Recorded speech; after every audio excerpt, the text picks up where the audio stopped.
Good morning, everybody. Thank you very much for your patience. Thank you very much for being here. We have the pre-match press conference for Jamaica against Curaçao in the World Cup qualifiers. We're joined with the head coach of the Jamaica senior men's national team, Coach Steve McClaren. Alongside him, Reggae boy Kaheim Dixon. We'll now open the floor for questions from the media. Please raise your hand, and once you're indicated, you can be able to pose your question either to Coach McClaren or to Kaheim. Chris, you want to start us off? Yeah, first question is for the coach. Coach McClaren, big match. Win and you go to the World Cup. Anything less than that, you go to the playoffs. How do you prepare the team mentally for this type of game, especially at the National Stadium? You know, it's many people have asked me, what about the last game?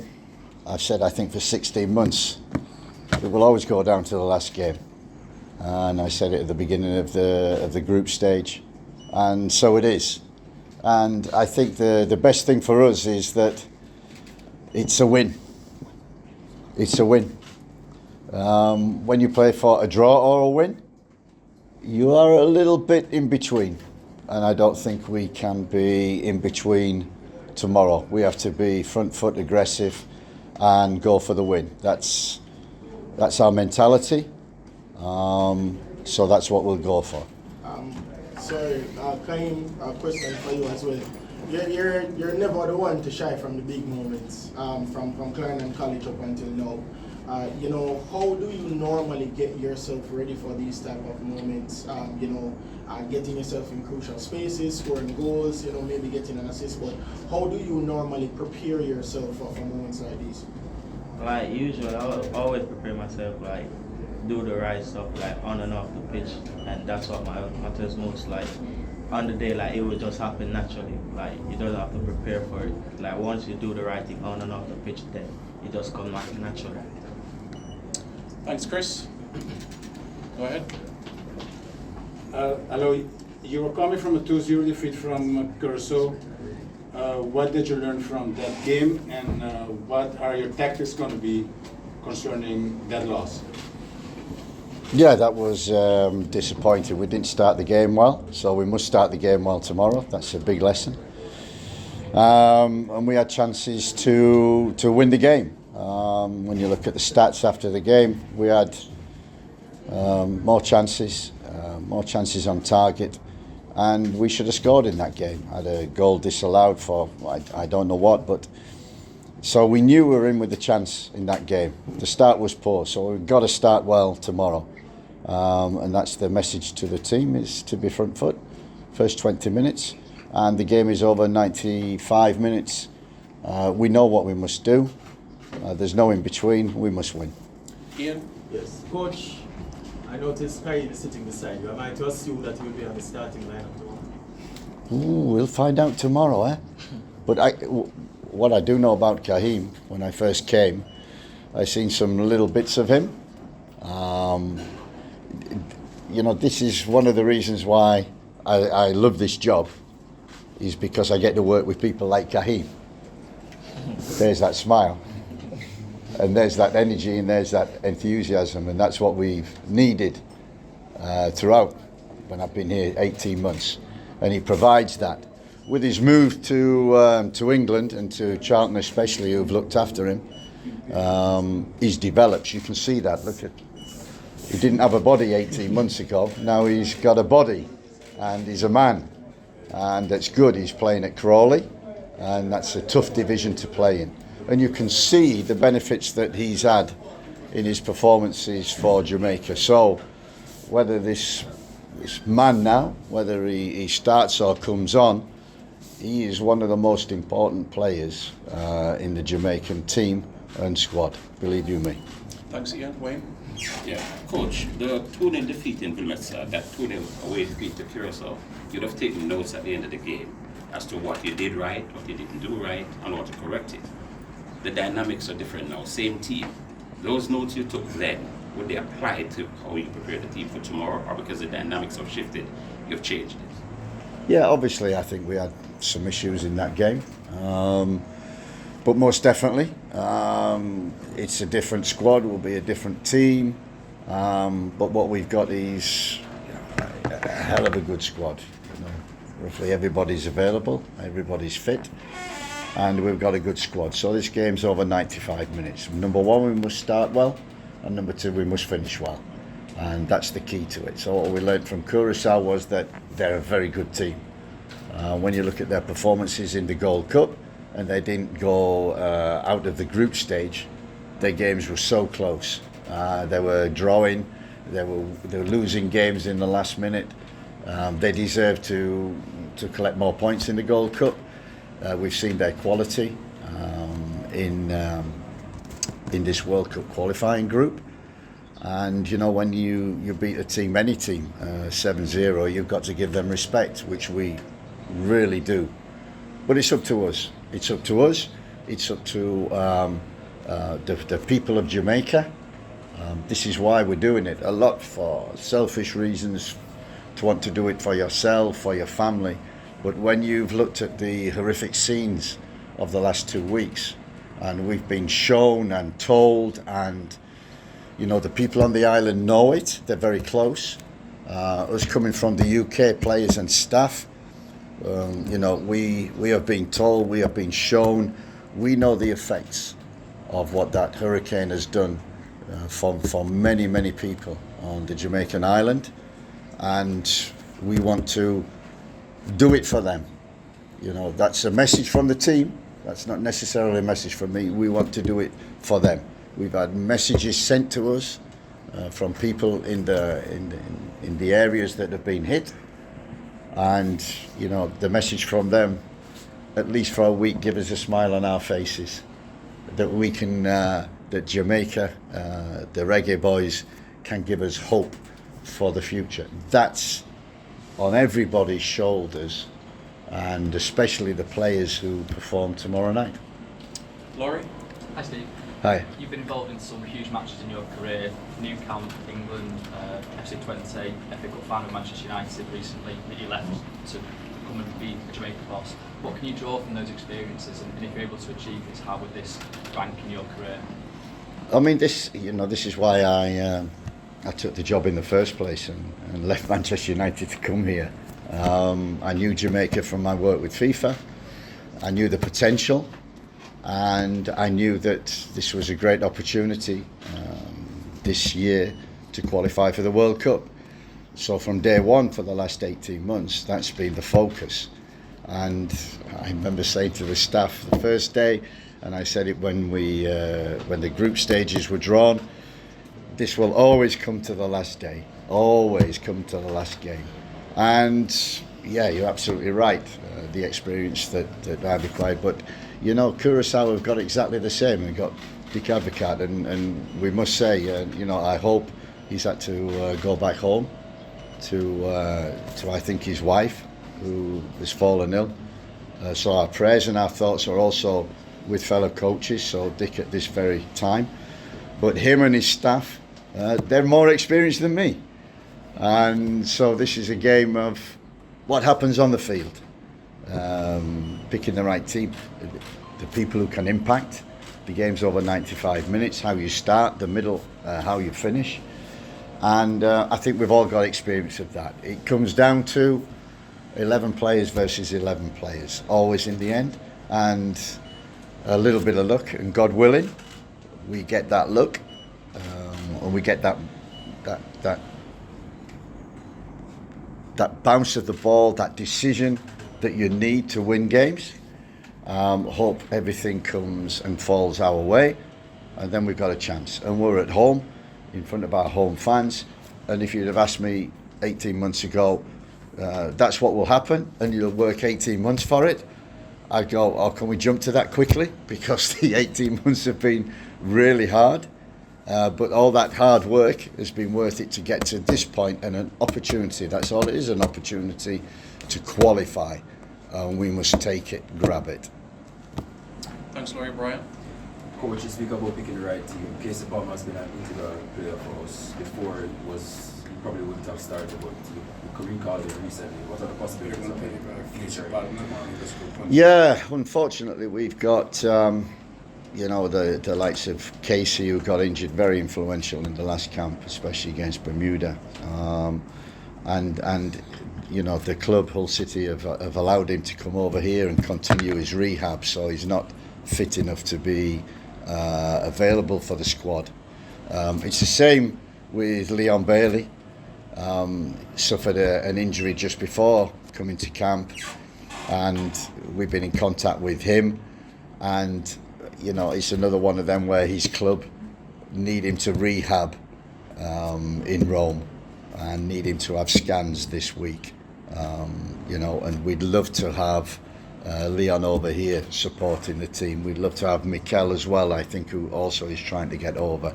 Casey has come over. So all these people who have been on the journey from the first day, we all want to get together because we know tomorrow is a huge night where we can make history. Tyrone?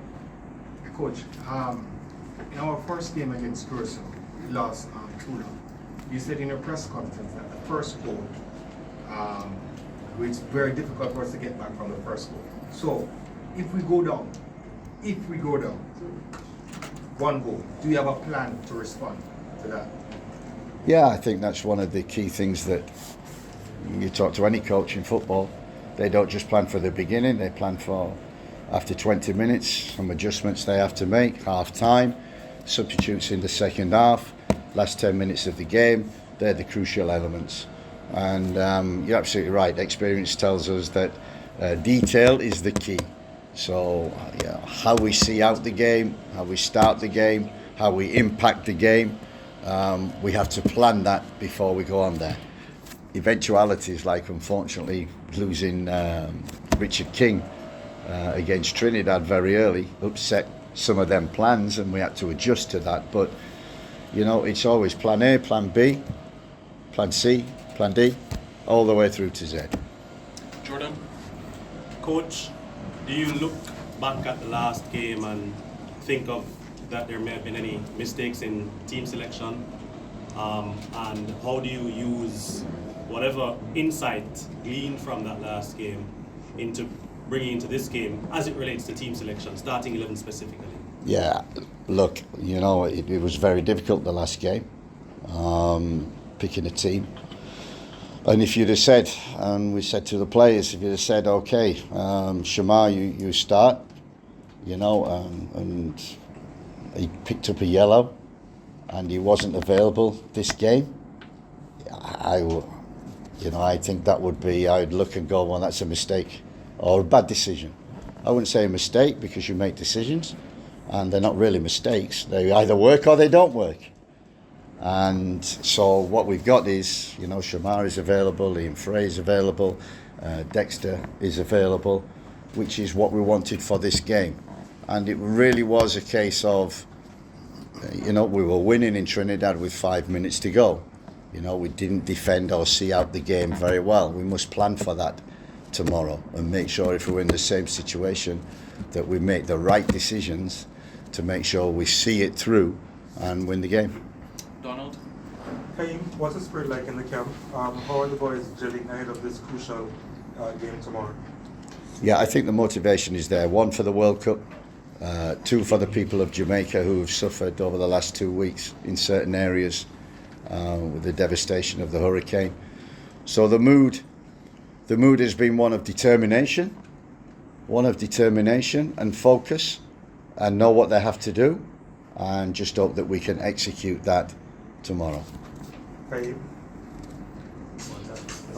How would I say, like, the boys are locked in, boys are focused, and that's what matters most. Like, we're not just doing it for ourselves, we're doing it for our diaspora and the people who have been in the West. Like, that's the people we're doing it for now, and that's what matters most. The boy already, like, no, it's not the time to panic, and that's what matters most. Thanks, Donald. Eddie? Yes, morning. Eddie Vision TV. Question for Coach and Kaheim. Tomorrow promises to be a very emotional night, very tough night. Balance would be important in terms of attack and defense. How do you guys plan to manage all of that? That's a good question, and you're absolutely right. The balance is key to it. The game is over 95 minutes, and we tend to plan with that. I think energy and attitude are important, not just at the beginning, but also towards the end. So we will plan for that, and the players are prepared for that. We've got a strong squad, we've got a good bench, and everybody is focused and ready to contribute and put what I would say the egos aside for one sole purpose of winning this game. Everyone is ready. Like, the coach made the decision, whether he starts you or not, like, you just have to be ready. That's what matters most. That's his balance in the team. Like, always be ready, even if it's 5 minutes, just ready to play. Livingston? Yes, coach. Similar about team selection. As I said, the last game, some of the team selection was a bit baffling to us, and even some of the changes, just like bringing Nico Henry in such a crucial game for his debut. We have seen even some of our top performers sidelined for the name players like Demarai Graves not really contributed in the last 6-7 games. Can we look forward to see our top performers coming out tomorrow night to ensure that all of the players that are out there are players who are performing for the national team in this latest stint, so we can get a better chance of getting the picture? That is my question. Yeah, I think you're absolutely correct. People are given opportunities to play and must perform, and the players know that. So that's the focus, that's the message, that we must be ready tomorrow, and we must play the game of our lives. Yeah, this is it, game of our lives. It could change everybody's futures and could change everybody's rest of their lives. So focus, be ready, and perform at your, bring your A game. That's all we ask, bring your A game. We said to every player, be ready, 8 o'clock, your A game. On the bench, be ready. When you come on, A game. Just tell me about Curaçao, how you see them performing now, coach. Definitely a big obstacle. They are on a high, confidence is high. They beat us in the first game. How difficult to see a team of that confidence coming here tomorrow? Yeah, it's very difficult, very difficult. Watch them in the Gold Cup, and they've seemed to have developed and grown. They've, you know, I think one player is from the island, so they've recruited a lot from Europe, especially from Holland, and it's kind of galvanised their group. It's kind of give them a good spirit, and they're in good form. They're in momentum. They scored 7 goals against Bermuda. They'll come here with probably no fear. We have to play with no fear. We have to play with freedom, because that's how Jamaica plays best. And once we do that, it's going to be a tough game, and it's going to be decided by moments. And God willing, the moments, they fall for us. Area? Yeah, Kaheim. Back in Curaçao, the players came to the press conference room and told their fans outside the press conference room and in their press conference room that they're going to come to Jamaica and beat us in Jamaica. I want you to take that message back to the team. How do you feel about that message? Well, they have the saying to say that the game doesn't play before, it played on the night. So let us see on Tuesday when it happens who will win. That's what matters most. Finally, Yeah, coach, for you personally, just to dovetail on the question, you've had many big nights in your career. You're also famous for being sort of chill. You're a no drama kind of guy, which can be good and can be bad. But Can be bad. Yeah, it can be bad. It can be bad because it could breed complacency. But how do you feel personally? You, Steve McClaren, how do you feel? Are you a bit edgy? You're nervous given the high stakes and the fact that it could have implications on your future as a national coach? You know, it's not about me tomorrow. It's about the team, and it's about why I came here 18 months ago was because I saw an opportunity and I knew Jamaica well. So it's just an opportunity to come here, and we knew World Cup qualification was the goal. What I've had in the meantime, then 18 months, is an unbelievable experience. And that's what I've gathered all the way through my career, is experiences, and good and bad, victories, losses, disappointments, ridicule. I wouldn't ever say complacency, because you want to come into our hotel and our meeting rooms, there's no complacency in there. We have to be calm, we have to be relaxed, and we have to do that. You make good decisions. But the 18 months I've had here, and knowing the Jamaica. But it's been a fantastic experience. Personally, for me, the goal has always been World Cup qualification. But since coming on the island, the people I love, the man sat next to me now, he epitomises Jamaica, and this is why I'm here, because every day you wake up and you see this, and it energises you, and the enthusiasm of the players, whether they're local players or they're from the UK or from abroad, the buzz, the energy, the excitement has been brilliant. The experience of CONCACAF football has been unique for me, and I've had to learn lessons very quickly about CONCACAF football, because Caribbean football is different to Central America football, is different to North America football. So we've had different types of football in CONCACAF, which I'd not experienced before. That has been fantastic experience and development for me. But the goal has been working with these players, working with the federation, trying to get everybody together. Along the way there'll be ups and downs, there'll be decisions, there'll be good, there'll be bad, they work, they don't work. What it's all worked towards is this one night, and I'm excited by it. I hope I'm a little nervous. I'd be very worried if I wasn't, and the anticipation of it and the unpredictability, because we prepare very well, and we never prepare in a complacent way. We're always focused, we're always chilled. Jamaicans enjoy it, so we make them enjoy it, but we know on game day that focus has to be there, and that's what we aim for. 8 o'clock, staff, players, supporters, come here at 8 o'clock, be on time, sing the national anthem. Everywhere else we go every country, the crowd, the fans, we can hear the national anthem. We want that from our players, our staff, our supporters tomorrow. Every advantage that you can think of playing at home, we have to take advantage of that. If we do that, we're a force to be reckoned with.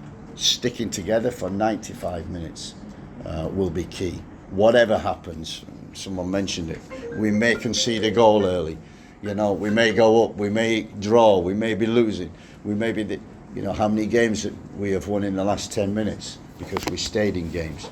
We need all of that tomorrow, and again, God willing, everything drops our way and we win the game. Thank you very much, everyone. Official trainings at 10 o'clock. We're little, but we're Talawa.